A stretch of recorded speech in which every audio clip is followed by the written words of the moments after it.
Good evening. The time is now 7 o'clock. The Wayzata Public Schools Board of Education regular meeting for Monday, March 9th, 2026 will please come to order. Will the clerk please call the roll?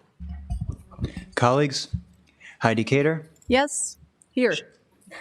Sheila Pryor, Here. Alicia Little, Here. Paras Bendy. Paras Bendy is absent. Valentina Ayers, Here. Dan Ginestra. Dan Ginestra is present.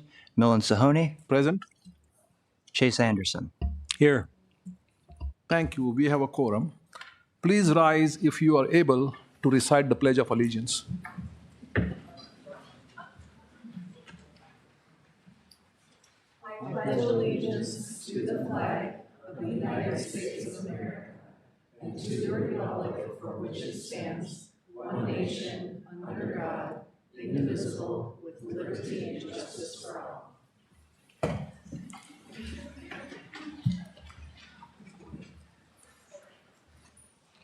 Thank you and welcome everyone to the third regular board meeting of the year. We are glad you could join us this evening. If you wish to speak during the audience opportunity to address the board, please fill out a form placed at the back of the room and hand it over to our district admin assistant, Amy Geis, sitting to my right. The first item on our agenda is the approval of the agenda and the consent agenda items. Consent agenda items are considered routine in nature and will be enacted by one motion. There will be no separate discussion of these items unless a board member so requests, in which event the item will be removed as a consent agenda item and addressed. The consent agenda items are listed in the materials. The recommended action is to approve the agenda and the consent agenda items. Is there a motion? I so move. Second. Moved and seconded. Will the clerk please take a roll call vote again? Colleagues, Heidi Cater, Yes. Valentina Ayers, Yes. Dan Ginestra. Dan Ginestra votes yes. Alicia Lill, Yes. Paras Bendy. Paras Bendy is absent. Sheila Pryor, Yes. Milan Sahoni. Yes, we have an agenda. Thank you, Dan. Just want to remind everyone that we have a referendum coming up this year on April 14th, but there are plenty of opportunities to vote, especially vote early. There are three options. The first one is to vote early by mail. To vote by mail, apply to have an absentee ballot mailed to you. For more information, visit mnvotes.org. The second option is to vote early in person. District Service Center at 13305 12th Avenue North, Plymouth, and you can vote all the way through April 13th, Monday through Friday from 7:30 a.m. to 4 p.m., and on Saturday, April 11th, from 9 a.m. to 3 p.m. And then, of course, you can always vote on Election Day, April 14th, from 7 a.m. to 8 p.m. So please do not forget to vote. Thank you. Okay, moving on to our agenda items. The next item on the agenda is report from organizations. And this section of the agenda provides an opportunity for a Wayzata High School Student Council representative to report on information and events at Wayzata High School. I would like to invite Rachel Lynn, Student Council VP from Wayzata High School, to please come forward. Welcome, Rachel.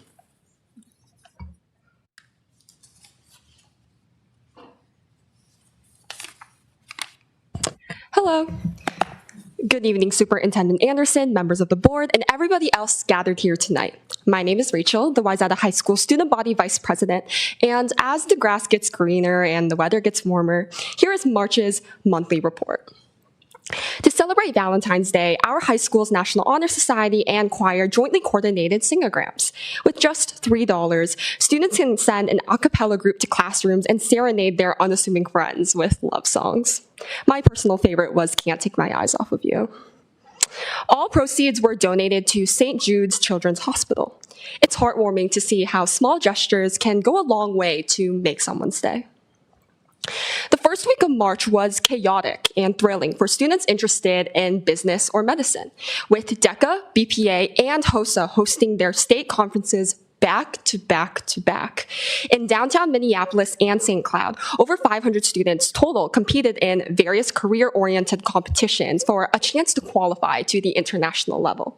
I'm proud to announce that 56 students in DECA qualified for the International Career Development Conference in Atlanta, Georgia, and over 50 students in BPA qualified for the National Leadership Conference in Nashville, Tennessee. In addition, junior Joy Zhou qualified for the Regeneron International Science and Engineering Fair, widely regarded as the most prestigious pre-college research competition for her work in smoking and racial disparities. Winter sports came to a close, but not without a bang. Wayzata dominated girls basketball, ranking 24th in the nation, 2nd in state, and 3rd in the conference. We are also 3rd in the state for boys swim and dive, dance, and Nordic skiing. The dominance doesn't end just yet. With spring sports like track and field springing up, Trojans are determined to finish the year off strong. Wayzata doesn't just excel at athletics or academics, but arts as well. Wayzata Orchestra and Band attended the annual Late Conference concert, in which they visited Hopkins to perform for other nearby schools and received feedback on their performances. Our orchestra also launched their annual solo/ensemble festival, in which students prepare pieces and compete, whether alone or with friends, creating opportunities to enrich our school musically. As we approach the end of our 3rd term, let's hope to finish it off strong. Thank you for your time tonight, and I hope you all have a wonderful rest of your evening. I'm now open to any questions you may have. Thank you. Thank you, Rachel. Indeed, Wayzata does excel in not only academics, athletics, but art as well, right? So we've seen that time and time again. So thank you for that. Any comments? Okay, no comments, no questions. Thank you for coming, and we'll see you next month. Yeah, thank you.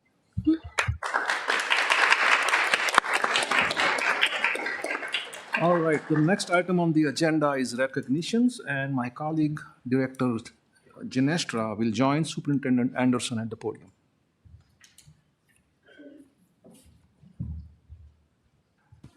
Good evening, everybody, and welcome to our school board meeting tonight. My name is Chase Anderson. I'm the superintendent for the school district, and it's always my honor to convene the recognitions portion of the school board meeting each month, and that's the point on the agenda that we're at tonight. So we have 3 different recognitions that we're going to be doing this evening.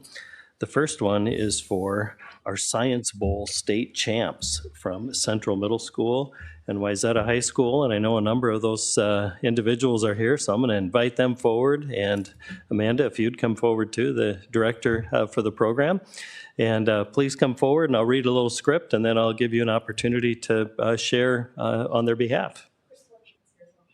Oh, I'm sorry, Chris, I knew that. I'm so sorry. See what happens when I go off the script? I thought I got this. Chris, please come forward as well. My apologies. So come forward, I'll read the script, and then whoever is here being represented for that this evening, of course, come on down. Don't be shy. I mean, you're state champs, after all, right? So I'd like to share the following on behalf of our Science Bowl state champs, and as a former science teacher, that's how I started my career. It's really great to convene this here with you tonight. We are proud to announce that the Wayzata High School and Central Middle School Science Bowl teams have both secured first place finishes in their respective regional competitions for the 2026 National Science Bowl. Under the dedicated leadership of high school coach Amanda Layden and middle school coach Chris Swartchick, these students have demonstrated exceptional mastery across a range of disciplines, including biology, chemistry, physics, and mathematics. By winning their regional brackets, both teams earned a trip to Washington, D.C. to compete in the national finals from April 30th to May 4th, 2026. The National Science Bowl is one of the most prestigious academic competitions in the United States, utilizing a fast-paced, buzzer-style format that tests students' recall, speed, and problem-solving skills. In addition to the competition, our students will participate in several days of educational sightseeing and hands-on science activities alongside the top-performing teams in the country. This double victory is a testament to the hard work of our students and the excellence of our coaching staff. Congratulations to these teams as they prepare to represent our district on the national stage this spring. So Amanda and Chris, if you'd like to approach the microphone, it's all yours. Appreciate it. Congratulations. Thank you.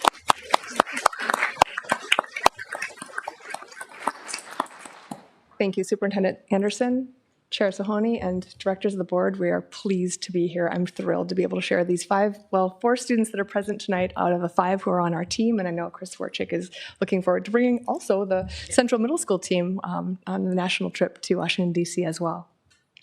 So first, I just want to start by introducing the players that we have on the high school team. So first we have Sophie Tsui, and then we have Yan, and she's a sophomore. Yanru So, he is also a sophomore. And Kevin Q, he is a senior. This is actually his 3rd appearance at National Science Bowl this year.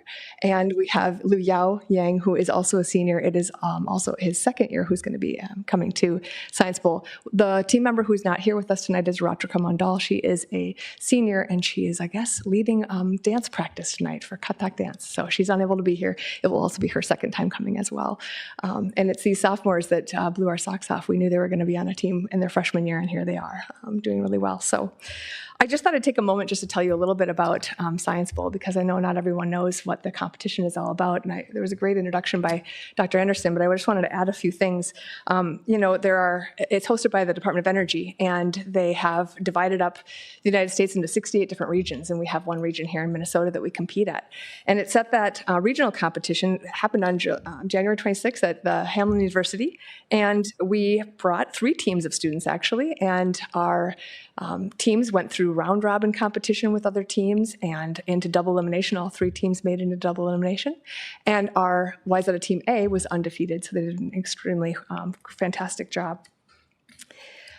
In addition, I just wanted to share a little bit about our success is in large part due to the excellent education that our students receive at Wayzata Public Schools. We have amazing teachers, we have amazing classes and programs for these students. The middle school does an amazing job of really prepping these students to perform well, as you can see with their success at the middle school level as well. It really keeps these students to a high standard, and they go above and beyond. In fact, they do a lot of studying on their own outside of the classroom as well. I like to give this example. I teach AP Biology, and we have a textbook, Campbell Biology. We cover about half the chapters in the book, and I'm willing to bet there's more than one person on this team who has read that book cover to cover. Am I right?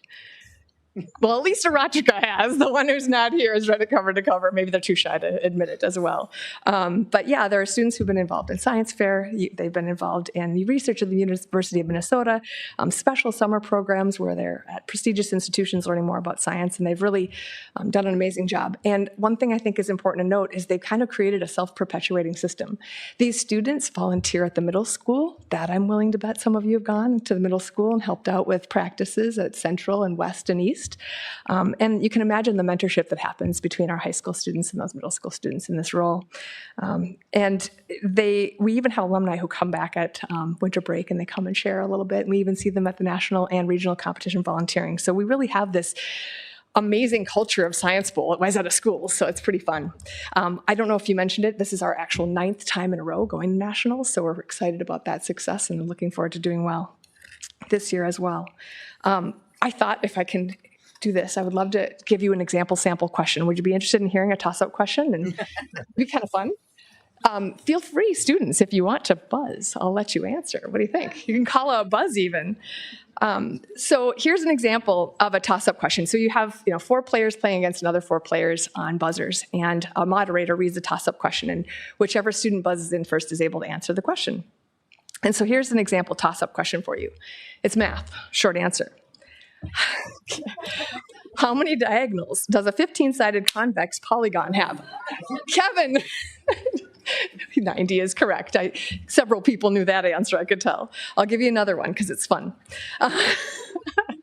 Toss-up chemistry short answer. Toluene is reacted with nitric acid and sulfuric acid at high temperature, then purified. The purified product is reacted with hydrogen gas and a palladium on carbon catalyst. Then a Sandmeyer reaction is performed on the product with copper bromide. What is the name of the organic compound of the series of reactions? Sophie. Nitrobenzene is not one of the correct answers. Yanru. P-bromotoluene is correct. Well done. Well done. Nicely done. And one thing that you don't see in those two questions is after a toss-up question, the students are given a bonus question, and on the bonus questions, they can confer. And what I have to tell you is so just really enjoyable as their coach to watch them do this. They communicate with each other so effectively. You'll hear one will have an idea, they'll communicate back and forth a bit, and they'll finally land on the right answer because they have these reasoning skills that are just incredibly impressive, and they get a lot of questions right. So it's super fun. It is my absolute pleasure to work with these students. Friday afternoons in A440 is one of the best places to be. We laugh, we have fun, we mentor other students, we create a really fantastic environment. I'm so excited to bring these players to National Science Bowl in May. Chris? I don't have any sample questions. But I have these wonderful young men over here. Like Amanda said, it is such a joy to work with them. Every week, I look forward to Science Bowl, and every time that I think that my plate is overflowing and I need to get rid of something, I'm like, but I can't get rid of that. I love it too much. Our 5 players are Pranav Kolavanu, Arnav Hiramath, Max Wang, Ethan Sun, and Minyi Kao, who happens to be Yan Ru's brother. So it's quite a family affair. In fact, they probably do more work with their families than they actually do with me on Science Bowl days, okay? They worked together all last summer. Some of them were working together even the summer before that. They have Saturday practices, is it? Yes, okay. I'm not involved with any of that, but I'm the one getting paid. I don't know. Sounds like a good deal to me. And yes, their parents are all here and have been with us at absolutely everything. They are so supportive of these students, and I know incredibly proud of them, as I am. These folks told me in October, we are going to nationals this year. Now, unlike the high school, we haven't been to nationals for a few years. In fact, the last year that I was coaching that we went to nationals was 2020, which was kind of a letdown because it was virtual. So we didn't get to go to DC. We sat in our houses with our little, second camera set up on us. And it's just so special to be going with them there. They are such a delight. And for a couple of them, I've watched them grow for several years, okay? I've only taught 3 of the 5 in my classroom. But yeah, they show up in so many ways. These are the same kids who are doing Quiz Bowl. Almost all of them were at the international academic competitions that I was the site host for yesterday. And so many other things. It's not like they're just good at one thing or another. Yes, they have, I'm the chemistry person, okay? But they are so well-rounded, and I think that is their strength. They also are fabulous communicators, like Amanda said, and they're like signing to each other, to make sure, like on a buzzer question, a toss-up, because you can't say anything, right? Well, but you can, hold up fingers and all of that. And they are getting better and better about focusing on their strength so that we don't have negative points because somebody buzzed in early on a question that their neighbor knew because that was their field. But they just work so hard all the time. And those textbooks, they're carrying them around all the time. Physics textbooks that are this thick. And yeah, they're reading them, they're working the problems, they're doing all of that. So I could not be more pleased than to introduce you to these men.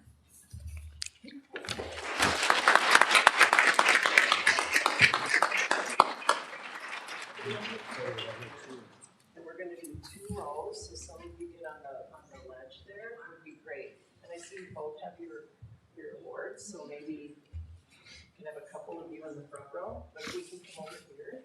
It'll be a better. What's the shark about? That's your mascot.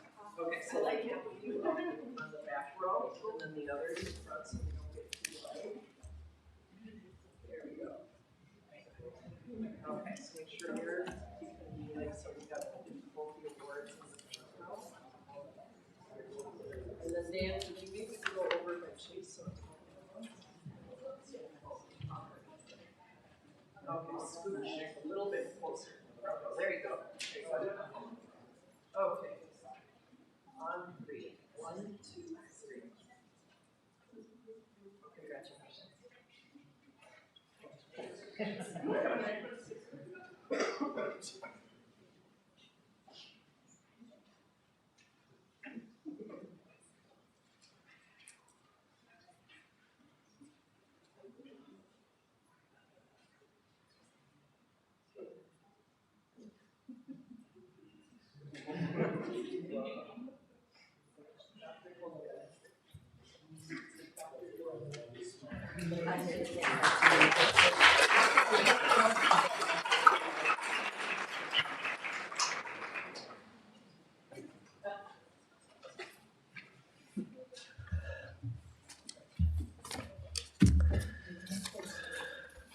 All right, again, congratulations and thank you so much for being here. I have to just take a moment to share that you gave me an opportunity to reflect back on a glory day in my bioorganic chemistry class at the University of Northern Iowa back in the late, well, not late, only if I could wish, the mid-'80s. I was sitting in an auditorium, kind of like the forum room probably at the high school, and our instructor, Dr. Richter, had just handed back our tests. And I don't know, there were maybe 75 students in that group. He handed back the tests, and from his podium in the front of the room, he looked at me, made eye contact, and said, "One person had the right answer for number 10. That was my one moment of glory in bioorganic chemistry. And it was on that day that I learned to never underestimate the value of dumb luck. And I'm really glad that you're much deeper than that than I am, but I did have that reflection, and I appreciate that flyback in my history. So thank you. Congratulations. That's really incredible. Good work. Our next recognition this evening is for our Employee of the Month, and I would like to invite Jessica Fricke to please come forward, our Employee of the Month. Congratulations.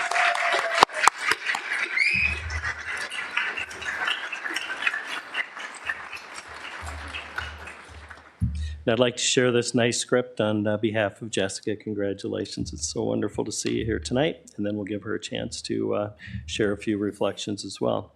Sunset Hill Elementary is honored to name Jessica Fricke as the March Employee of the Month for the extraordinary impact she has on our students, staff, and school community. In her 4th grade classroom, Jessica sets high expectations while ensuring every student feels supported, capable, and valued. She designs learning experiences that meet diverse needs and inspire confidence, curiosity, and perseverance. Jessica is a visible and welcoming presence throughout our school. Each morning, she greets students with warmth and encouragement. She receives countless unsolicited hugs from current students, former students, and even children she has never taught. These gestures reflect the deep, lasting connections she builds and the positive impact she has on everyone she meets. Beyond her classroom, Jessica is a strong and collaborative leader. She has contributed to math standards work at the state level, is an active member of our equity committee, serves as the grade 4 building instructional leadership team member, and mentors our newest teachers. As a member of our BUILT team, Jessica helped co-create our school improvement plan, working alongside representatives from each grade level, intervention staff, special education, instructional coaches, and the administration. The plan is an ongoing effort, and the team continually evolves instruction and professional development to meet the needs of our staff. Jessica plays a critical role in guiding this work, helping ensure that professional growth directly and positively impacts student learning. Jessica has experience teaching every grade level, K through 5, in her 26 years as an educator. Currently in fourth grade, these varied experiences gave her a broad perspective that strengthens her colleagues and teams.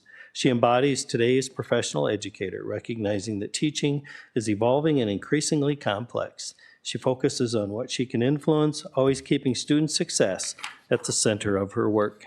Jessica brings leadership, experience, positivity, and heart to our school every day. She lifts those around her, supports colleagues with thoughtfulness and encouragement, and models the very best of what an educator can be.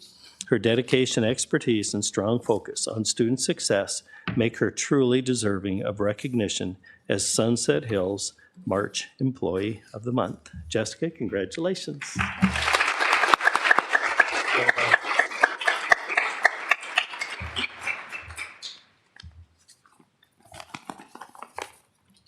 Thank you. It is an honor to be recognized tonight. I love puzzles, Wordle, connections, Sudoku, and best of all, jigsaw puzzles. Years ago, I realized that each school year is like its own unique puzzle. As a teacher, I have the privilege to work with a new set of students, teammates, classroom, curriculum, and I have 170 days or so of learning to put it all together. Some years are the fully interlocking 250-piece ones that are easy to solve right away. Others are 1,000 pieces with those pesky, irregular-shaped ones using the same blues for both the water and the sky. And then there was that one really challenging one that felt like 100,000 pieces, all the exact same color and shape. That one was titled COVID-19. This year, I am on my 26th puzzle and still loving the work, the challenge of building the frame and finding the right spot for each and every piece, which is good because I still have yet to find that really super easy, like 60-piece floor puzzle to do. While reflecting on the journey that has led to this honor, I'm overwhelmed with how lucky I am. I've been creating my own special puzzle, the one of my career as a teacher. The pieces include over 500 students and hundreds of different teammates and leaders, each a small piece of my experience.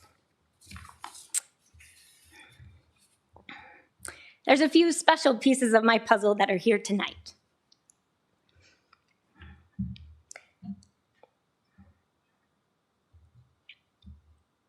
One of the very first people I met was in the hallways at Kimberly Lane almost 21 years ago. It was my building mentor, Michelle Hall. She's like family to me now, and she's also representing my family who couldn't be here tonight. They are my constant cheerleaders, encouraging me to find and pursue my passions and my purpose, even if I couldn't quite find the right piece to fit in the puzzle. Without their support, my puzzle would not be as far along as it is today. Next, I'd like to recognize Taylor Stinson and Dan Ginestra. Both were my kindergarten students my first year in the district. Taylor was in my AM class with her pigtails, which she's representing tonight for me. And Dan was in my afternoon kindergarten class. And both are serving our district now. And it is so inspiring to know that I might have been one small piece of your puzzle. I'm also honored to receive this when Ross Williams and Dr. Anderson are placing the last pieces in their career puzzles.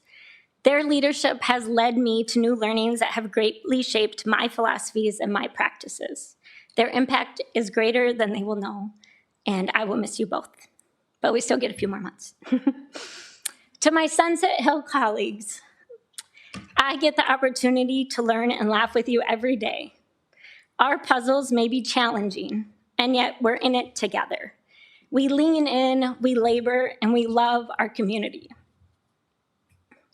You help me become a better teacher every day for our students, which finally are the most important pieces of all in the puzzle. So these pieces are creating an amazing picture, and my puzzle's not done yet. It's definitely one of those mystery ones, you know, the ones that when assembled looks very different than what is pictured on the outside of the box and was first expected. And yet it is so rewarding when you can work diligently at something and get it all into place. Each of us is one piece of this Wayzata puzzle, and really the world, contributing to the big picture of educating our future. Bonnie Arbor said, "You are a piece of the puzzle of someone else's life. You may never know where you fit, but others will fill the holes in their lives with pieces of you." Thank you all for being a piece of mine.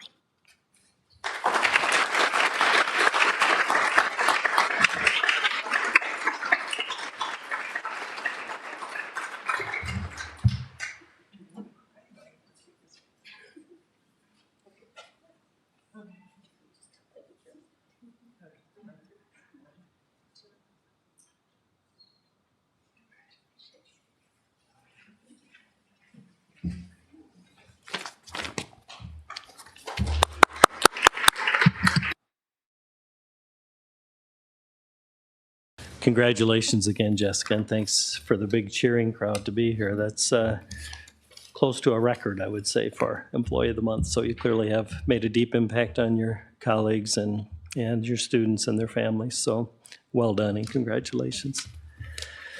Our next and final recognition this evening includes the announcement of the names of individuals who have indicated their intent to retire since our last meeting. And we have 4 such individuals tonight. If you are here, feel free to step forward. I haven't spotted any of them yet, but they're probably tuned in at home. But we do have 4 listed here. Amy Carr, preschool early learning school for 21 years. Diane Dietrich, a teacher at the high school for 32 years. Carolyn Sund, teacher at Gleason Lake Elementary, 19 years. And Terry Bostrom, teacher at East Middle School for 32 years. If you could join me in a round of applause for them, please.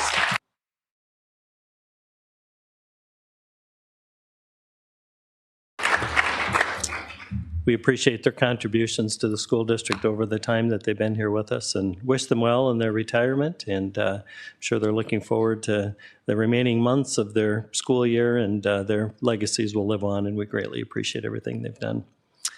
That concludes our recognitions for this evening. Again, many thanks for being here this evening, and we're looking forward to our next presentation. So with that, thank you so much.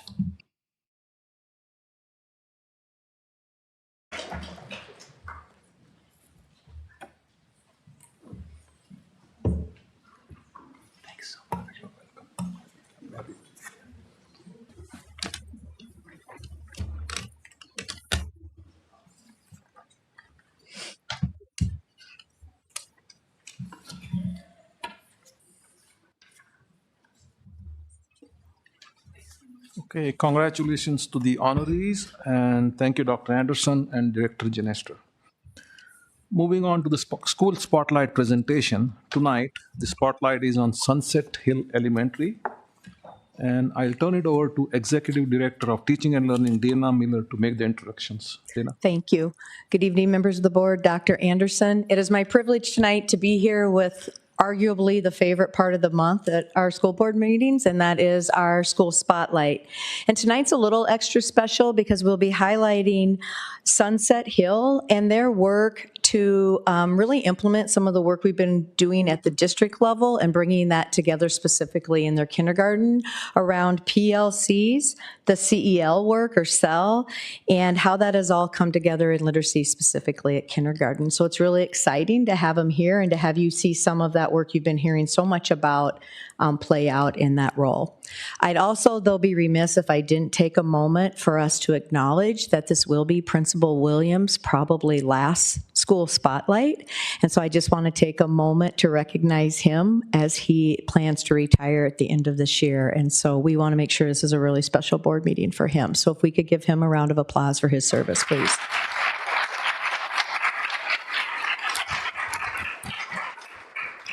It's been a true pleasure in my 5 years here to work with Mr. Williams. And with that, I'll turn it over to Sunset Hill.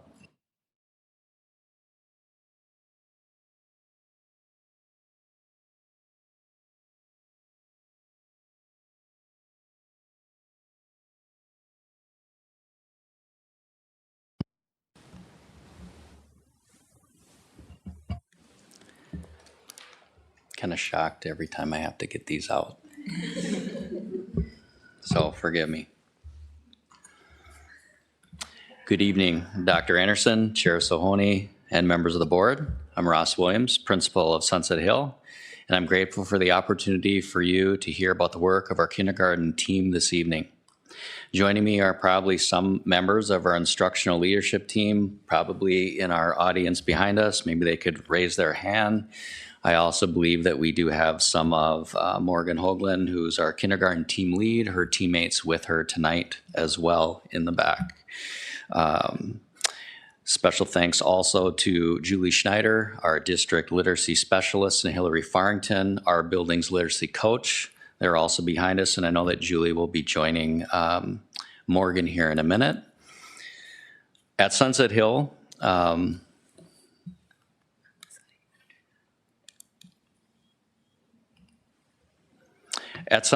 when we think about each student and how they experience school, I kind of boil it down to two things: an emphasis on belonging and learning. Teaching today is complex and influenced by many factors beyond a student's control. As educators, however, we can control the environment we create, and we can control how we impact student learning when teams of teachers engage in focused instructional adjustments using data to guide them along the way. Formative, cyclical improvement allows us to dig deeper than surface-level data, designing instruction, interventions, and strategies for each student who might not yet be where we'd like them to be. The classrooms our teachers at Sunset have created are places where students know what is expected, see strong modeling, set goals, work hard, struggle, and try again.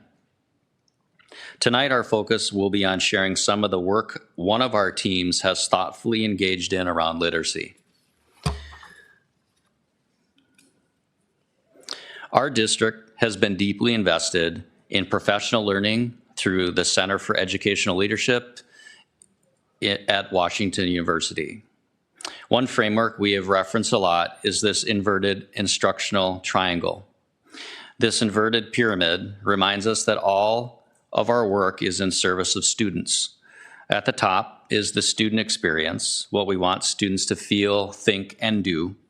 That experience depends on the learning we expect from them, which is guided by the curriculum and teaching practices that bring it to life.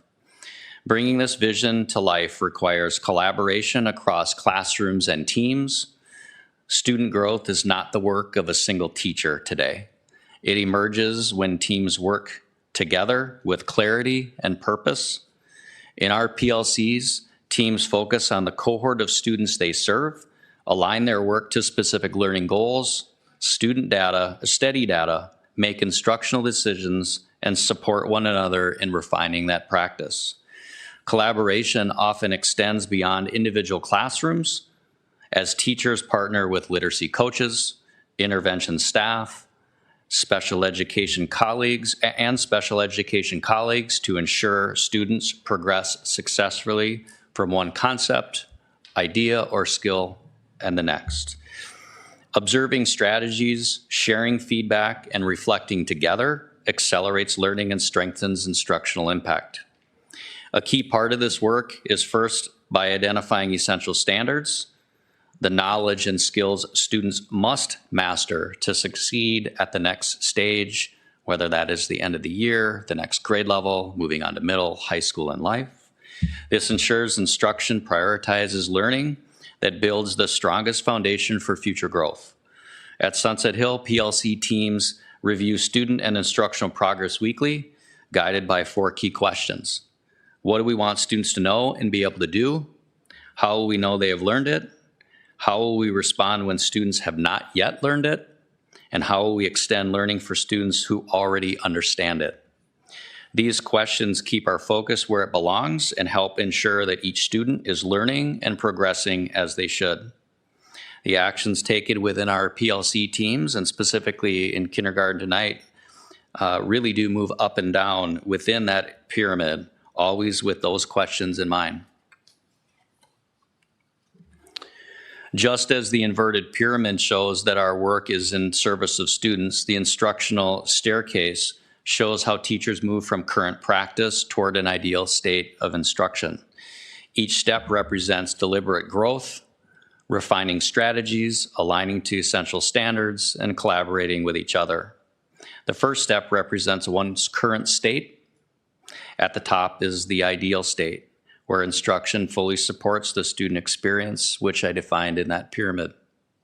Progress is incremental and purposeful, with reflection, feedback, and collaboration guiding each step. This staircase makes visible the pathway from teaching learning to stronger student outcomes, connecting vision to action. The instructional core shows how learning happens in classrooms. Student growth emerges from the interaction between the teacher and the student and the content. As teachers refine their instruction and respond to student engagement, students take on more ownership of their learning, which in turn helps deepen understanding and skill development. This reciprocal relationship is the catalyst that brings the vision of the inverted pyramid to life and gives purpose to the steps on the staircase.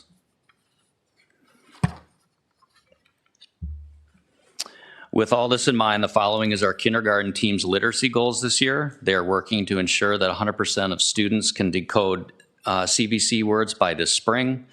While we are not going to get into the student engagement goals specifically tonight, this is our building goal, and each grade is working towards ensuring students are afforded opportunities to share thoughts and learn from each other. The two really do go hand in hand. And I think in some of the stuff that we share tonight that Morgan will go through, I think you should see that connection. This really gets at the work around creating safe, inclusive, and respectful classrooms and building interactions with peers and adults. I'm going to turn it over to Morgan, who's going to go into a lot more detail and really the journey that they've had, which I think goes back to last year when they started planning based on their current state and information they knew about students. Good evening, board members. My name is Morgan Hoagland, and I am the kindergarten team lead at Sunset. At Sunset Hill, our kindergarten team is grounded in Wayzata's belief for excellence for each and every student. Through strong collaboration, we apply best practices developed through ongoing learning, supported by our strong professional learning opportunities in Wayzata and the expertise of our colleagues. This includes core, culturally responsive pedagogy, literacy interventions, and Orton-Gillingham training. Together, we make instructional shifts that carefully plan our next actionable steps based on class-wide data that is consistently monitored to ensure that each student makes progress.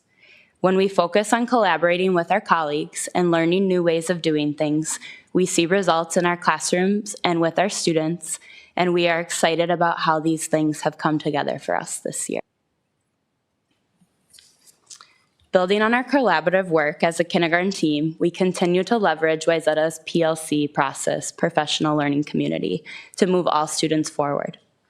Over the past several years, the district has refocused its efforts on the PLC process at work framework. In this model, teams focus on the 4 critical questions to guide their work. Last year, our focus was primarily on questions 1 and 2, and this year our building is emphasizing questions 3 and 4.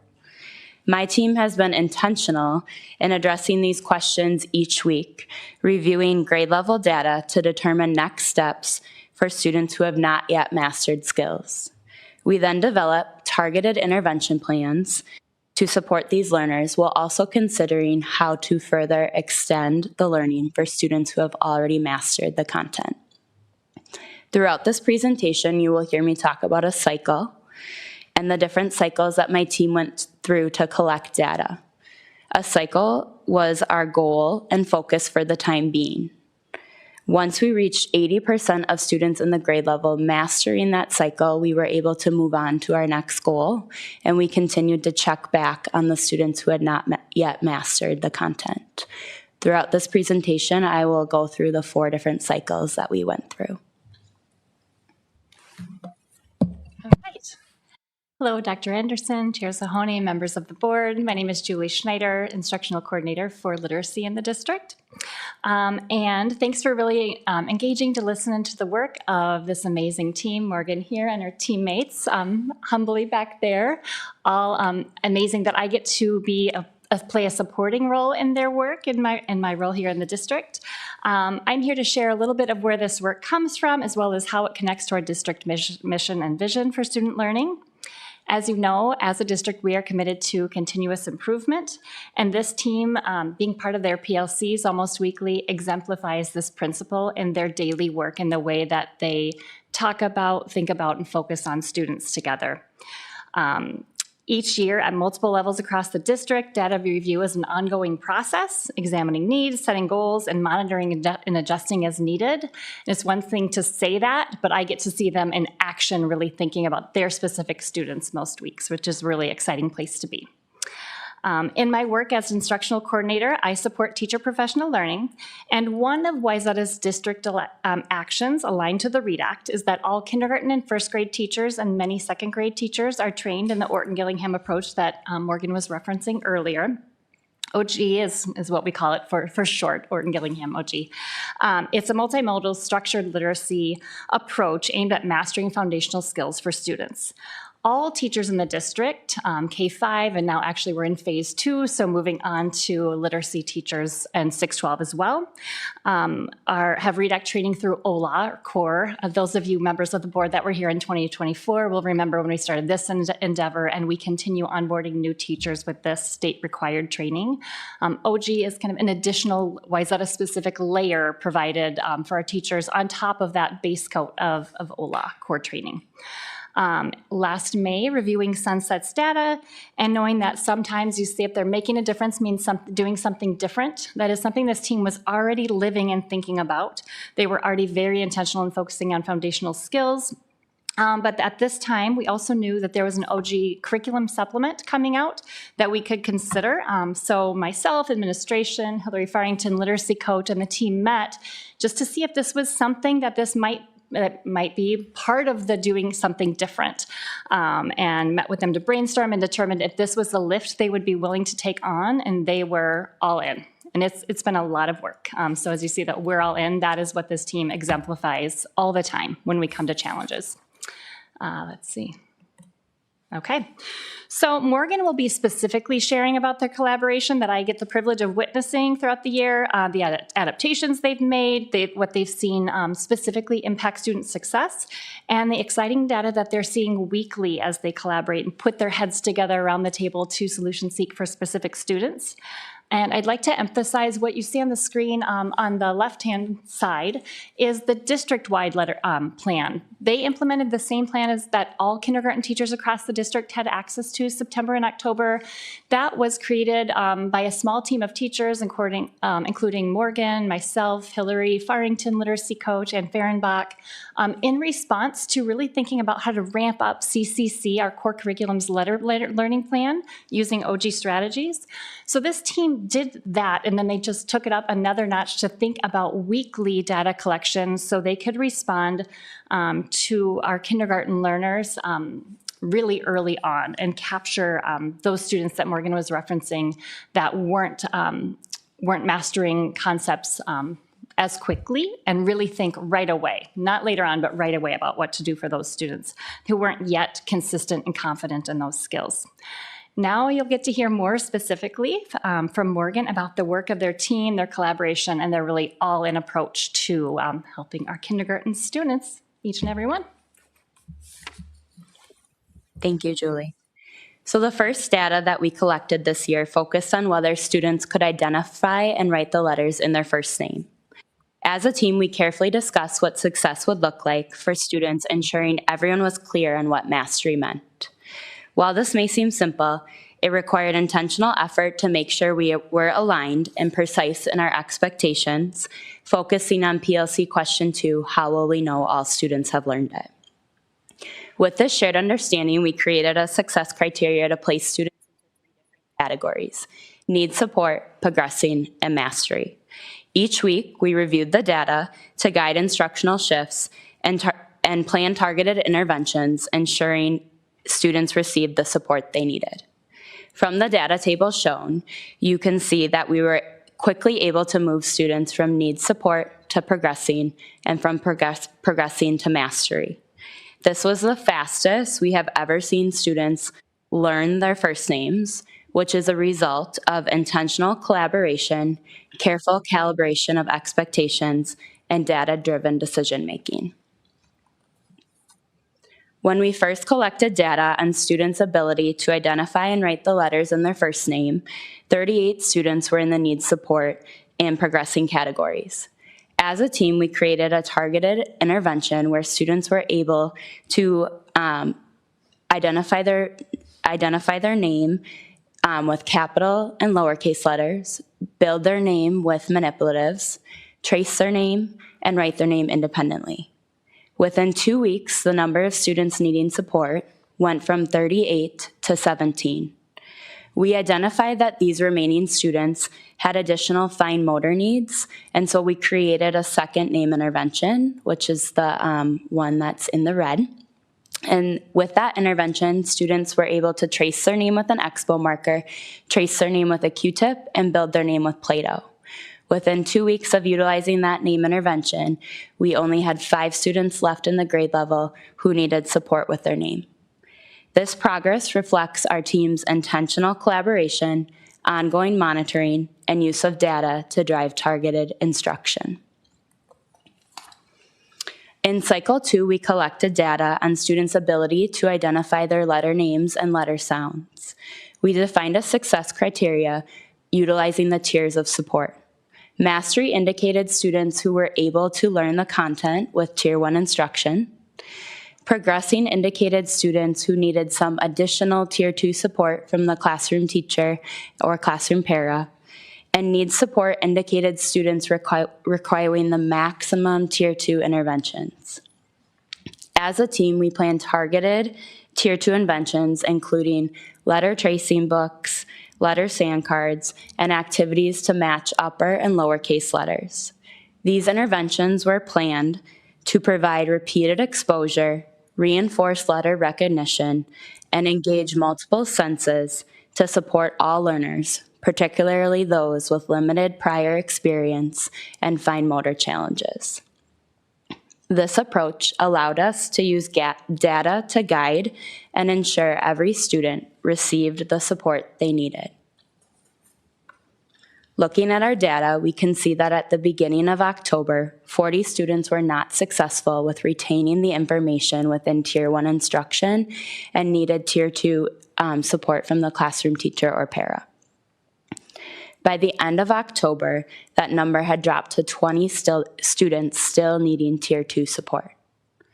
Our team's end of the year goal has always been for all students to learn their letter names and sounds, and it is nearly remarkable that we were able to achieve this by the end of October and beginning of November, thanks to intentional interventions, ongoing team alignment, focus goals, and overall collaboration. During our PLC meetings in September, October, and November, we focused on analyzing data on letter names and letter sounds. We concentrated on students in the grade level who had not yet mastered that content and discussed targeted interventions to support their learning. The interventions we planned aligned with our Orton Gillingham training, such as using sand trays, letter chants, letter sounds, and letter songs. Our PLC meeting was filmed for district professional learning, allowing other teams and buildings to see this collaborative, data-driven work in action. The data displayed shows what our students knew upon entering kindergarten. Students had more exposure to letter name or to uppercase letters than letter sounds. As a team, we use this data to guide our instructional decisions and closely monitor student growth each week to ensure they were making appropriate progress. On the next few slides, you'll see similar data tables, and if you look on the left, we have labeled C1 all the way down to C6, so that indicates the 6 different classrooms we have in kindergarten, and if you look across the row, that shows the classroom data. So that's just a helpful guide as we continue. In just 1 month, we made a significant impact by following the district learning letter name plan with fidelity and consistently reviewing letter names and sounds throughout the day. We were able to implement regular progress monitoring, the ongoing systematic checking of student learning to see how well students were mastering specific skills. This allowed our team to identify which students were struggling, which needed additional support, and which were ready for further challenges. Using this data, we provided immediate Tier 2 interventions tailored to each student's specific needs.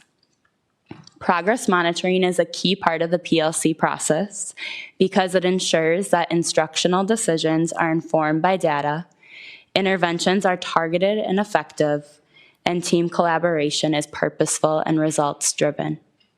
Without it, students who are struggling could be overlooked, instruction could be inconsistent across the team, and opportunities to accelerate learning for students who are ready could be missed.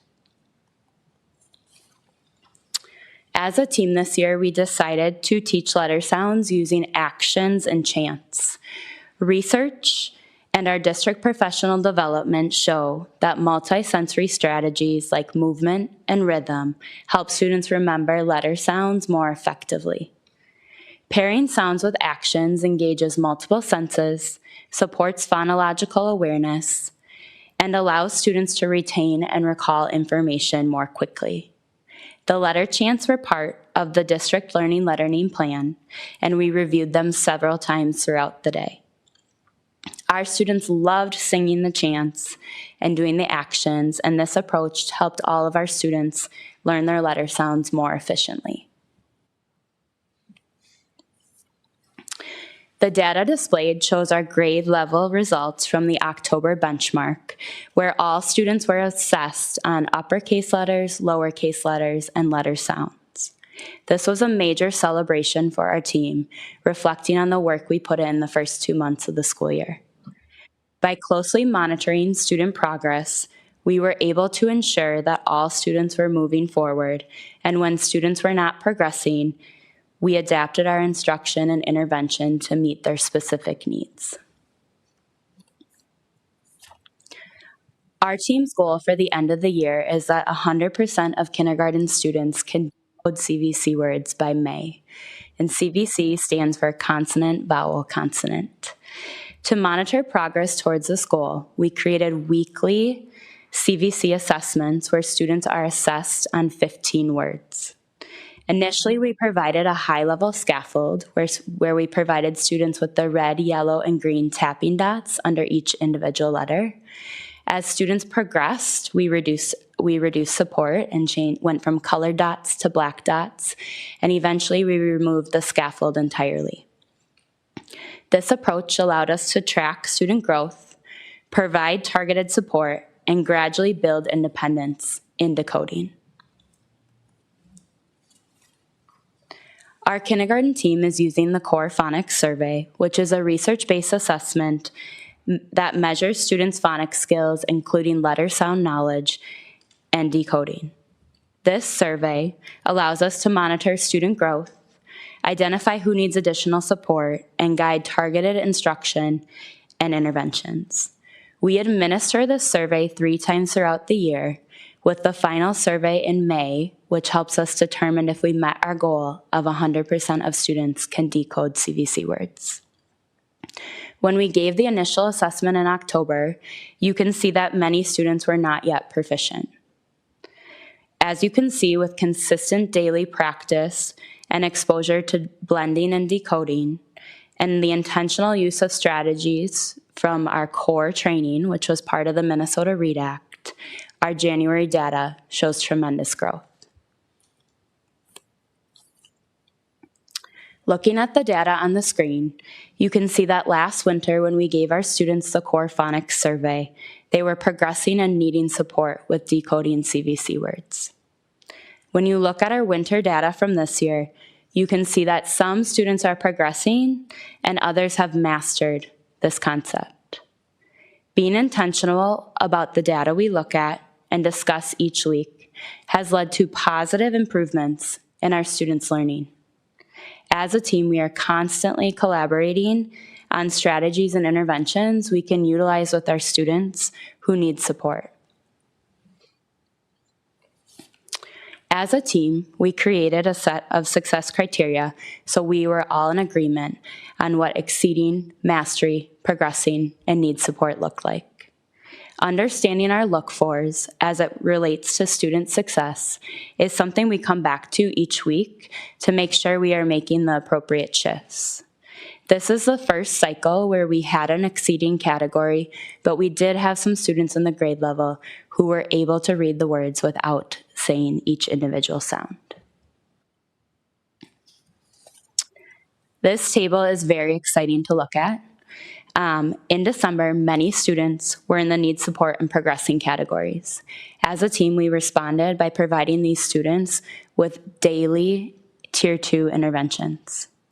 By the start of January, the numbers in these categories began to decrease, and by the beginning of February, 100 students in the grade level had mastered or exceeded decoding CVC words, leaving only 13 students in the grade level in the progressing or need support category.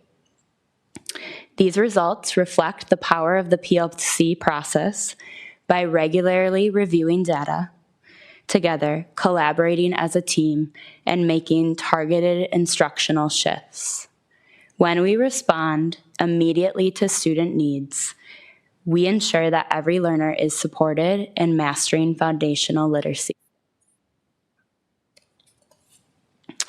As I mentioned earlier, our weekly meetings focus on students who had not yet mastered decoding. We found that many students struggled to blend all 3 sounds in CVC words, often being able to only hold on to 2. To support these learners, we taught them the scooping method, where students blend the first 2 sounds together and add the final sound, which proved to be highly effective. We also ensured that students were secure with blending vowel consonant words first before introducing them to CVC words. Additional strategies that supported our learning were the blending board, which is an Orton-Gillingham strategy, and the blending slide, which is highly engaging for students. These intentional, targeted interventions, informed by weekly data review and team collaboration, allowed us to address student needs immediately and accelerate their decoding skills. By the end of January, 94 out of 114 students had mastered or exceeded decoding CVC words. As a team, we decided to further challenge these students who were ready for more. For those in the exceeding or mastery categories, we encouraged them to read the words without saying the sounds, and we began timing them on the 15 weekly words. The goal of this practice is to strengthen their fluency and accuracy and supporting students as they move towards confidently reading grade level texts. Each week, students are given a decodable reader, and that is connected to the skills of the week. Students are able to practice their decoding skills within this text. Students engage with this decodable reader in the whole group setting, independently, and with a partner. We have found that these decodable readers have helped our students become better readers. Their weekly decodable readers are also sent home, so students have the opportunity to share their progress and skills with their families. Our Cycle 4 data focuses on students' ability to encode, which means write, CVC words. Each day, students practice encoding in both the large group and small group settings. Every Friday, we assess students on 5 CVC words, tracking their accuracy with beginning, middle, and ending sounds. Each week, we review the encoding data and make instructional shifts as needed to support student growth. We are now also asking students to encode a simple sentence independently, helping them apply their skills in more authentic writing contexts.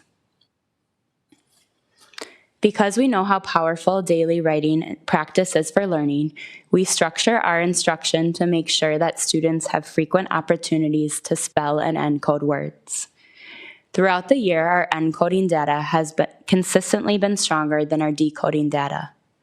With this practice, students are better able to hear the words and write the sounds that they hear.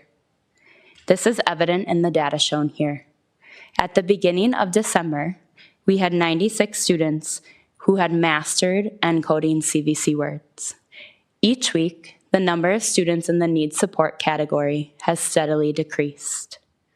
For students who are still in the progressing category, we have found that if they struggle to encode in the large group setting, they can be successful in a one-on-one setting. As I mentioned above, we are being intentional about how we monitor our students' writing and respond to it. We are looking at each word individually to see if a child missed a beginning, middle, or ending sound. If we see a pattern in our room and across the team, we provide Tier 2 interventions, which are additional, small group, differentiated instruction for those needing another layer beyond the core classroom instruction. For example, if a child is consistently missing the beginning sound, we use picture sorts and have them focus on the beginning sound. If a child is consistently missing the vowel sound, we have them engage in additional vowel-intensive practice. And if a child is consistently missing the ending sound, we use picture sorts to have them look at the picture and write the ending sound. For the 99 students who have already mastered encoding, we are supporting them in transferring these skills into meaningful writing. Students engage in daily sentence writing, and we are encouraging them to review their work using the CUPS protocol. CUPS stands for capitalization, understanding, punctuation, and spelling and spacing. This practice helps students apply their encoding skills in authentic writing contexts, strengthens their writing accuracy, and builds independence and confidence as writers. Here's a video of one of our students engaging with the CUPS protocol. C is for capital. U is for understanding. I feel happy when I see my friends. P is for punctuation. S is for spaces.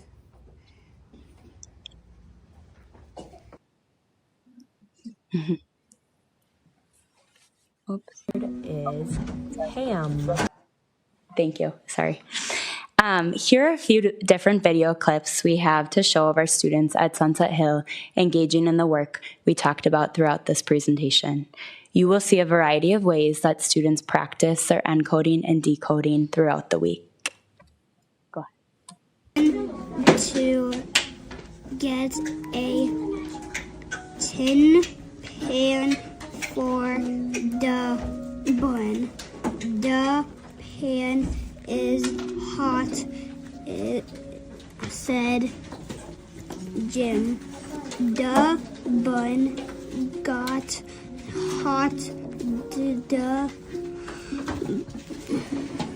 pan hit Jim.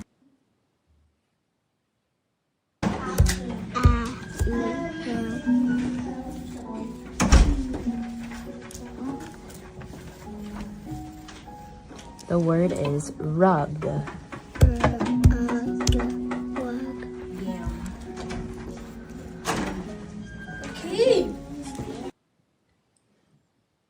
The word is rut. Rut. Where's our?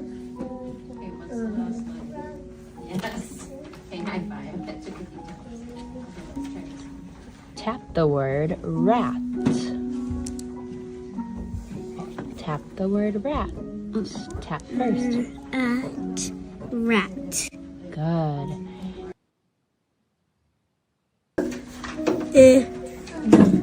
Kid. Yes, player.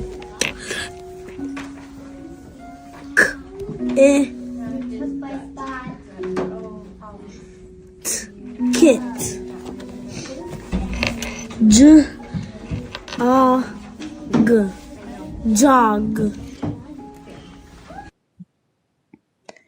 I would like to thank Ross and Cassie for their support and commitment to our kindergarten team.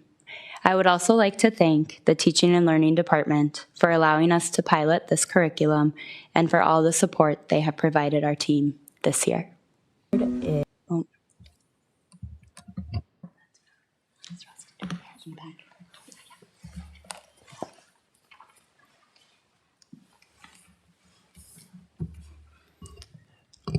One of the things that I think is most important and really stood out to me in the work that they were doing, and particularly some of the videos shown, was when the students were actually at that level of application, applying it themselves, walking through it, that ownership themselves in doing it, as opposed to us helping them do it. And I know that this year, more than any other year, at least in kindergarten, we're getting these unsolicited comments from parents about what they're noticing at home, which I think speaks volumes to the kindergarten team as a whole for their communication with families about things that they're doing and how to support their children. But it's kind of motivating when you get some of the comments that are being made that you see here on the screen. We did take it a step further in conversation that I was having with Morgan. I said, what would happen if you asked all of your families or a larger number of them what they noticed? And I think it's just another example of getting some feedback so that we know if there are other things that we can do or questions that come, and really build that partnership. So I won't read every one of the comments to you. I'll let you read those, but they are pretty exciting, pretty cool. That's all we have. Super proud of the work that was done. And, you know, I do think I neglected at the beginning. She didn't sit up here with us, but Cassie Van Coverdon, our associate principal, who's there. I'll just have her wave her hand. Certainly Morgan mentioned her, but been very involved with the team. So if there's any questions, I suppose this would be that time, but hope you enjoyed what you saw. Thank you, Principal Williamson and others who presented. So as I was thinking about your pending retirement, I was thinking about Director Genestra, who was there and met his elementary school teacher, right? So I'm sure when you move forward in your life, you will meet some of your elementary school children and they will recognize you. I'm very sure about that. So congratulations on your retirement. Any questions, comments, board colleagues? Yeah, Sheila. I just want to say wow, and thank you for that. Thank you for all the work you put into that and for sharing this with us. It's just, I'm having flashbacks of when my kids learned to read, and those B's and D's, boy, you saw that on the chart. Like, those are the ones that are like a little bit behind every other letter. And yeah, that was not fun. So, and I'm surprised that the encoding the students seem to be more successful with the encoding than the decoding. Like, I would not have guessed that, but that's just interesting. So, I guess I have a question for, the teachers who have done this. How did it feel when you started? Like, did it feel really cumbersome at first? And then as you progressed, I'll just let you tell me, how did it feel? I won't put words into your mouth.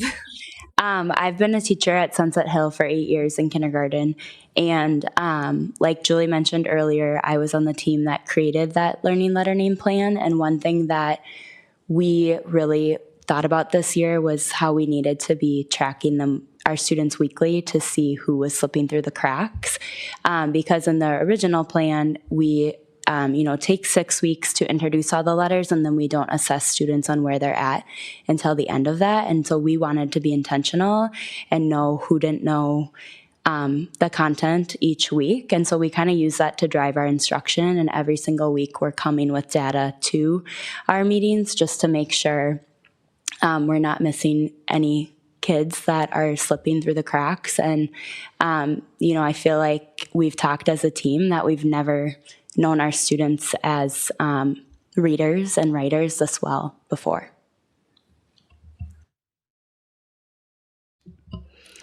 Thank you. If anyone is watching me, I realize I'm like giving thumbs up and like, yes. This spoke to me in so many ways. As an occupational therapist, I feel like hearing about the multisensory, the kinesthetic, the proprioception, we all know this, right? Like we all know that this works, but to see it in action is so exciting. And then as a parent of a COVID kindergartner who still struggles in 6th grade with writing, I know how foundational this is. Like, it's kindergarten. And I know many of us are looking at, oh, great, they're making, CVC words maybe, and not appreciating that this is such foundational work for them. And this truly is going to just continue to build and make them so much more successful. So as a board member, I'm so proud of you all. I know it can be really overwhelming seeing how many different handwriting, different curriculum things can come through. I'm sure sometimes it's like, oh gosh, but I hope the sand trays and the Q-tips, and I always loved that stuff, get the Play-Doh out and start making letters. That's really fun. So thank you guys so much. It was a really, really nice presentation. Thank you. So thank you for coming. You guys are always like so excited. I love your vibe whenever you come into the boardroom. Sunset Hill is wonderful. So when I'm looking at this from a systems level view, it's interesting to me because as important as our testing is and our benchmarks and all of that, it's that street level data that you're constantly talking about. And it's because Dana's literally always telling us about street level data. But this is why it's so very important, because you're not waiting until that benchmark to actually make action. It's week to week. It's day to day. Seeing that spreadsheet was really eye-opening. And so I really appreciate this. And also because it's one of our goals as a board to always make sure that our students have individualized data or individualized learning and specialized learning that is unique to them. And so just knowing that the training that you're doing allows you to have so many different tools so that you can have the ability to specialize and individualize. Thank you for showing that to us. And holy smokes, wow. When I saw the green light up on your on those spreadsheets, that is amazing work. Amazing work. Thank you. Thank you. It's funny.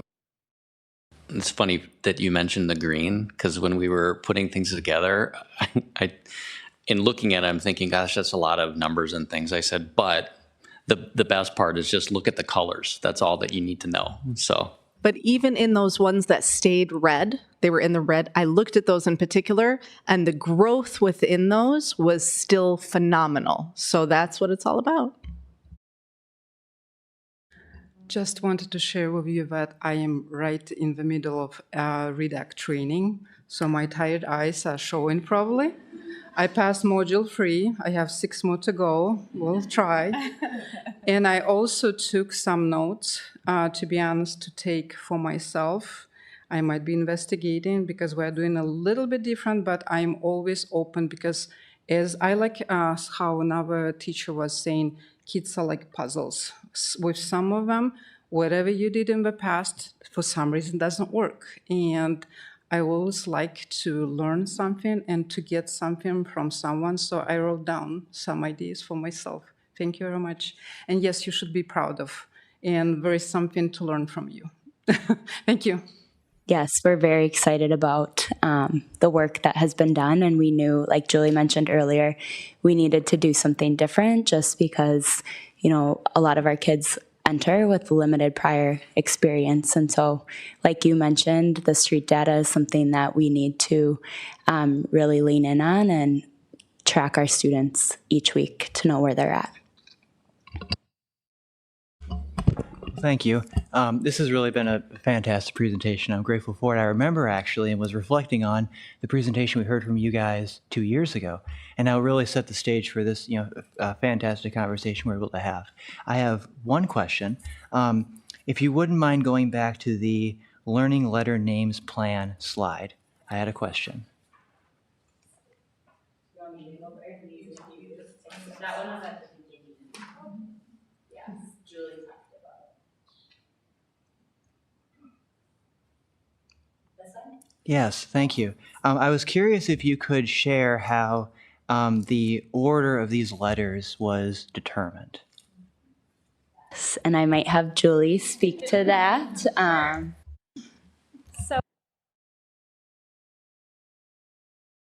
Green light. One thing that's important to know is that when we do the work throughout the year, we are following the CCC scope and sequence across the district. But for this plan at the beginning of the year, this scope and sequence comes straight from Morton Gillingham, and there are lots of pieces that that determine the letter order. In fact, it's even been modified over time. Some of it's frequency within the language. Some of it, you'll see it starts with MALO intentionally so that kids have 2 vowels that they learn right away, because some of the thinking behind this is we don't wait until they have 26 letters to start reading and writing words. We start reading and writing words when they have 4 letters, because they can then spell mom and a few other words with just those 4. And then once they get up to the 9, they, even within the curriculum, they start writing sentences just with those 9 letters. So yes, they're very prescribed sentences because they're working within their known. But then there's other factors that come into play, even things that are kind of technical, but they're continuant versus stop sounds. So a continuant sound is one that you can hold, like the M. A stopped would be like t, because it's easier for students generally to blend sounds when they can hold and drag their voice and do continuous blending. It just helps it hold it together in their brain to produce the word. So that's some of the thinking behind it. Frequency in the language, stopped versus continuant, vowels and consonants. Then there's a little more, but that's probably enough. No, it's absolutely fascinating. Thank you so much. I mean, it really means a lot, this presentation. Sure. I'm very grateful to each of the educators here. A special thank you to Mrs. Fricky for being a fantastic kindergarten teacher. And just really, this is a great report.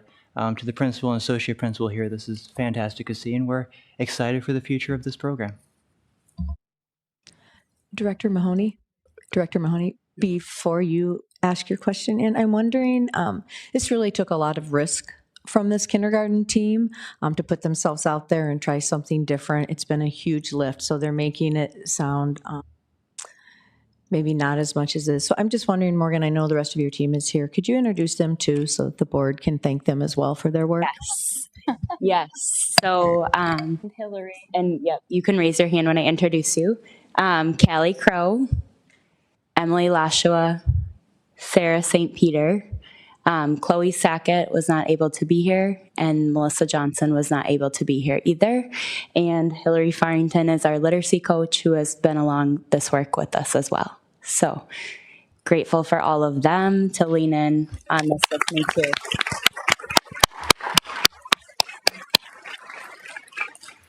Thank you, Dana, for that reminder. I appreciate it. So as Principal Williams was doing his introductory remarks, I wrote down a couple of quotes. I mean, they were probably not quotes, they were part of your sentence, your comments, but I thought they were good for me as quotes. So one of them was, when the kids struggle, they try again.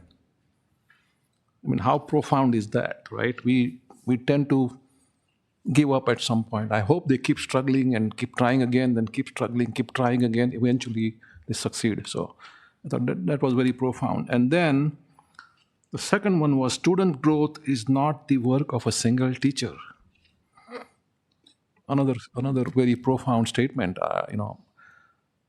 I have experienced growth as a student right from elementary through middle, high school, college. And even today, I learn not from one individual, but a bunch of individuals. So it takes a village, right? Mm-hmm. So I think that's really, really great. I'm not going to tell you when I was in elementary school, but when I went to elementary school, I did not know what CVC meant. So can you tell me what CVC words mean again? What was the... Yes, so CVC stands for consonant, vowel, consonant. Oh, okay. So like math. Yeah. I know what consonant, Yes. vowels, and consonants are, but I don't know. Yes, thank you for that. Yes, those basics were taught when I went to elementary school. Yes. Once a kindergarten teacher, always a kindergarten teacher.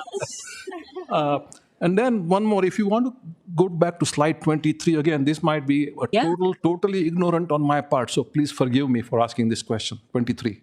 23? Yeah. Okay, perfect. Okay, so the exceeding column, able to read some whole words automatically. So that means that if it is DOG, they don't have to go duh, og, and Yeah. just read it as dog, right? Yep. So those students in that category were able just to look at the word and go dog, hat, mat, rug, and they didn't have to say each individual sound.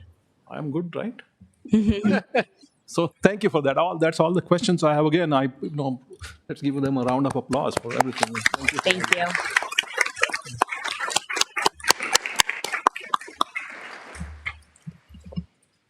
Okay. Next, we have the audience opportunity to address the board. Amy, yes, we do have some. So this section of the agenda provides an opportunity for members of the community to address the school board. Speakers who wish to provide input to the school board must complete the sign-up sheet and return it to our district administrative assistant, Amy Geis. And please note that you will need to complete a request form. So if you want to speak now, please fill out that form. When you are invited to the podium, please identify the subject or agenda item to which your comments pertain. Priority will be given to students and families with students currently enrolled in the district. The school board practice is not to engage in a discussion or debate with the speaker, but rather allow the speaker time to express their thoughts. Please present your comments in a respectful and professional manner. So we have one speaker tonight, and that is Genevieve Wawrick. Did I say that right? Genevieve? Okay, thank you.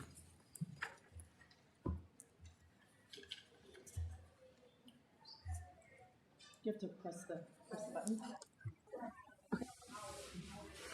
Okay. My name is Genevieve Vavrick. I'm a parent to 2 Wayzata students. On January 14th, 2026, a new federal law was passed, effective immediately. This exciting step forward gives schools participating in National School Lunch Program more flexibility to serve plant-based milks that are nutritionally equivalent to a dairy milk. This legislation allows parents and legal guardians, in addition to licensed physicians, to provide a written statement to guarantee that their students receive a non-dairy substitute for cow's milk at school. Under the previous law, students were only guaranteed a substitute to dairy milk if a parent provided a doctor's note documenting a disability. And schools were prohibited from proactively offering plant-based milks on the lunch line. This resulted in millions of US tax dollars spent each year serving dairy milk to students who don't or won't drink it, whether due to lactose intolerance or other conditions or just dietary preference. A 2019 USDA study found that 29% of school milk cartons are thrown away by kids untouched. This new policy aims to change that. As you know, my family struggled for years trying to secure plant-based options in Wayzata schools. This new law creates a huge opportunity for schools to serve a plant-based school meal option without a doctor's note. Students who can't or won't eat animal products because of general health, culture, religion, ethics, or climate action deserve access to school meals too. We have a huge opportunity to make Minnesota's school meal program truly universal and accessible to all students. Creating a district-wide policy to require that our schools serve a plant-based meal option upon student request will uphold our Wayzata values and our equity commitment. When we exclude students who need a plant-based meal option for any reason, it is not equitable. Let's make school meals equitable for all students. Create a policy for a plant-based school meal option upon a student request. Thank you. Thank you so much. Okay, so moving on to administrative reports and recommendations. First, Dr. Anderson will present two board policies for approval. Dr. Anderson.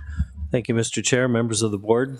We have two policies in our packet tonight, and they are presented to you for approval. The policies and regulations were reviewed as part of the regular review cycle using the MSBA or Minnesota School Board Association model policies when those are available, and by our district administrators and other staff where appropriate or necessary.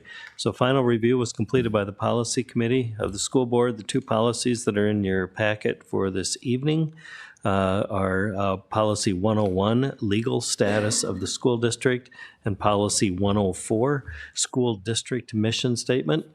They're relatively short policies and part of the annual review cycle. So with that, I would turn it over back to you, Mr. Chair, and the recommended action is included. Thank you, Dr. Anderson. Board colleagues, the recommended action is to approve the board policies as presented. Do I have a motion to approve? I so move. Second? I waive the second reading. Yeah, second. She seconded. Oh, you Sorry, did. I'm second. sorry, I didn't. Okay, moved and seconded. Is there a discussion? I have a question. I'm sorry, go ahead. Sure. You should- Well, I was just going to say, I was on the policy committee that reviewed these, and they came up for review just because it's part of our cycle, and I don't believe there were any major changes, so we're pretty much just approving what was there already. And I was just going to add, as a note, we had discussed, especially because the 100s are pretty easy, that we are going to start talking about shifting the numbers that we have in our district to align with the MSBA wherever it makes sense, so that as we start to chip away, instead of having to do a full review. So we got the 100s done. Dan, you have something to say? Oh, no, I'm just waiting to do the roll call. Okay, that's why. Okay, so I have a question for you, Sheila. So 101, I saw a red-lined attached also on board book, and I think you've removed one of the first couple of words or something. But 104 red line, there was nothing I saw that was red-lined in the red line attachment. There is something? I'm sorry? Because there was no red line, it was just the numbering. 102 is now 104. Okay, so the numbering was the red line. Okay, thank you. You might have seen this too. Okay. Yeah, I did not look at the number. I just checked the wordings and there was no red line there. Okay, It's pretty thank you. minimal. My fault. Easily unnoticeable. Okay, so again, the recommended action is to approve the board policies as presented. This is a roll call. No, this is a voice vote actually. So all in favor say aye. Aye. Opposed say no. The motion passes. And thanks to the policy committee for your due diligence. Next, we have the election clerk, Amy Geis, seeking a resolution relating to the appointment of election judges for the general election on April 14th, 2026. Amy? Well, aside from Director Little, this feels like deja vu, but we are again hiring election clerks to work the April 14th election, similar in fashion to the way we did in November. Before you is the recommended action. Okay, so the recommended action is to adopt as presented the resolution relating to the appointment of election judges for the special election on April 14, 2026. Do I have a motion to approve? I so move. Second. Moved and seconded. Is there a discussion? This is a roll call vote. Director Ginestra? Colleagues, Alicia Little, Yes. Paris Bendy. Paris Bendy is absent. Sheila Pryor, Yes. Heidi Cater, Yes. Valentina Ayers, Yes. Dan Ginestra. Dan Ginestra votes yes. Millen Sahoni. Yes, the motion carries. And thank you, Amy. All right, so there are no teaching and learning reports this evening. Moving on to the finance and operations report presented by Executive Director Trevor Peterson. Trevor will first present the combined financial reports for the month ended January 31st, 2026. Trevor. Yeah, good evening, Chair Sahoni, members of the board, Dr. Anderson. This month's financial report highlights activity through the month of January 2026, which represents 7 of 12 months in our fiscal year. Try not to sound too much like a broken record, but has been the case all year. The revenue and expenditures year to date continue to track with what we would expect to see, both to our budget as well as prior years. I think it is worth noting too that this is the time of year where the finance department is digging through all of our revenue and expenditure line items to see there's always going to be some that need some adjustments. So we are working on our revised budget as we speak, and we'll bring that to you for approval in the coming months.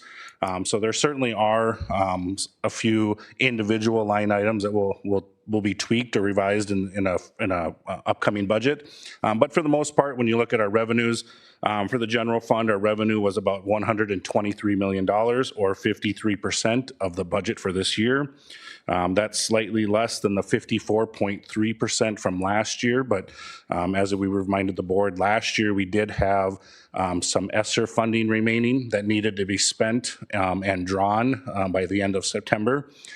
We typically don't have a lot of federal revenue throughout the year, but that one had to be received earlier on in the year. So that does skew the numbers a little bit compared this year to last year.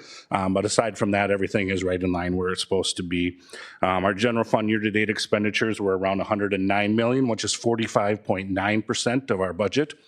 And that's less than the 46.6% at this time last year. And those year-to-date percentages, other than the ESSER example and some other examples that we've talked about throughout the months, that's a key indicator. If those look a little bit odd, or for maybe 5% higher in expenditures than we were at last year, there's something going on there that we need to look at. But having those numbers pretty consistent from year to year tells us that it's just been a run-of-the-mill kind of year so far. A lot of things can change, but really nothing unique to report at this time.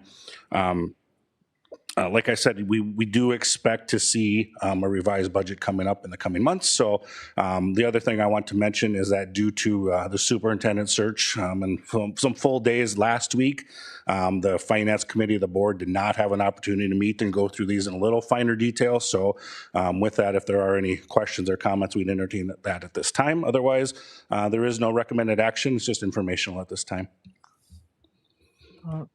Trevor, are you going to present the MISLAF part? Sure. Yeah, the cash. Oh, there you go. Yeah. So the last page of this report just shows where our cash balance is. We are in our MISLAF fund. We are at about $50 million, or $50.5 million, which is a little bit higher than what we've seen in the previous years, and that ties pretty closely to having our revenue a little bit higher than it was in previous years, and our expenditures being a little bit lower. So all of that is tracking as it should. One thing to note on this page, you will see the yield or interest rate that is in the 3.6, 3.5 range. That has trickled down. We started the year north of 4. I don't think that's a surprise to anybody, but we certainly continue to monitor that and look for ways that we can maybe invest in some different offerings to allow us to maximize our interest earnings where we can. Thank you, Trevor. Any questions, comments? I do have, you had one, okay. I have just one comment. It is amazing to hear that this is a run-of-the-mill year with nothing that's extraordinary to report. That's wonderful to hear. It's okay if now is not the right time to answer this, but I was wondering if you had an update on what we discussed last time about letting bondholders like trade in for, to be released from it. And I'm not explaining it well, but maybe you know what I'm talking about. Yeah, I do. The tender reoffering or the tender offer refunding.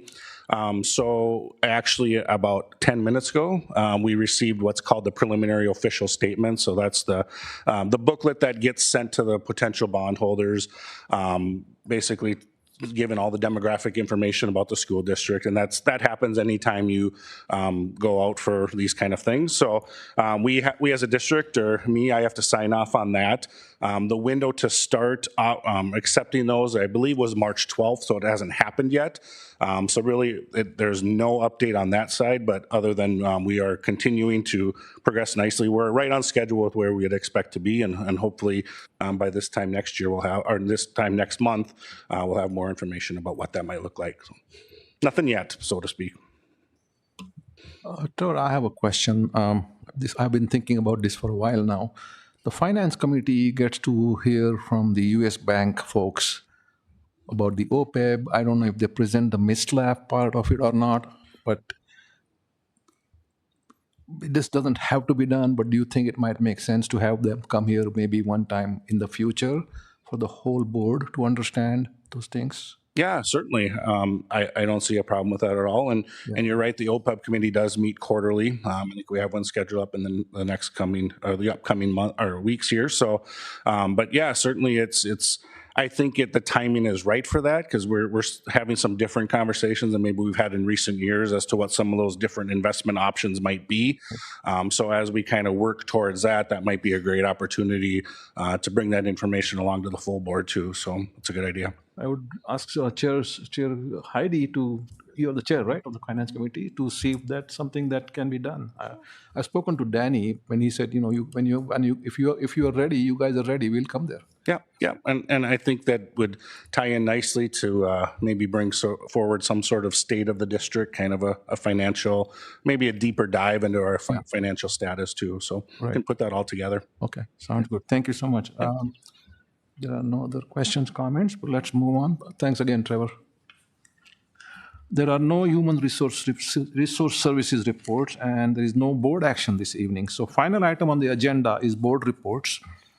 This section of the agenda provides an opportunity for board members to update school board members on school board related work or to make announcements of interest to the public. Today we have 3 board reports. I will present a report on our superintendent search. Dan and Alicia will present attendance at the MSBA MASA Day at the Capitol that we went today. I will go first. I will finish my report on the superintendent search, and then I'll hand it over to you. Okay.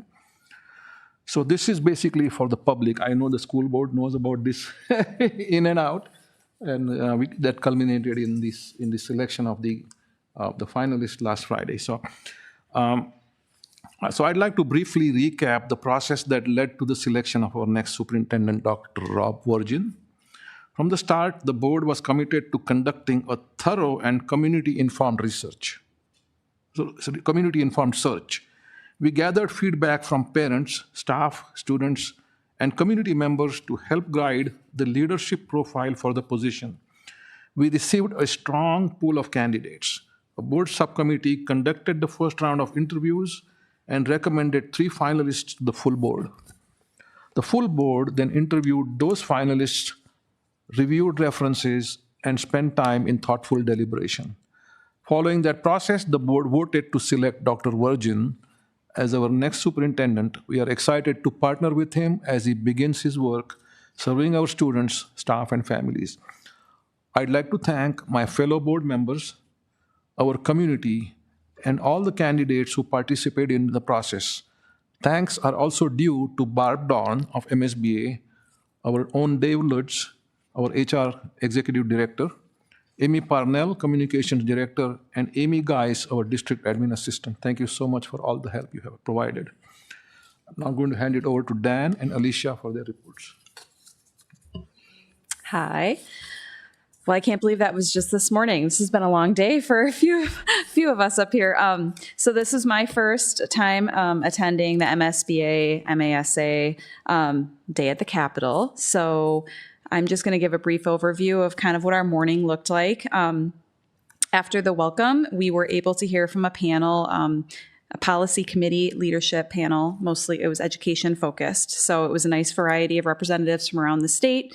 Various questions were asked, and I feel like in general it was a good back and forth and just informational for us to hear some of the opinions coming out from some of our representatives. There were a few working group updates, Blue Ribbon Commission. They were also then highlighting some of the priority issues that we were going to be able to bring forward to the legislators we were able to meet with later on in the afternoon. And I just was going to highlight a couple of those. One is repealing the $250 million contingent cut to special education, and our ask today was to remove the special education cross-subsidy aid to make sure that we don't widen the gap any further than we need to for our special education funding. Another one that we were really focused on is the funding for safe and supportive schools. And our ask was increase safe schools funding to reflect the inflation and rising security costs. There was a conversation about permanent school fund, the PSF constitutional amendment.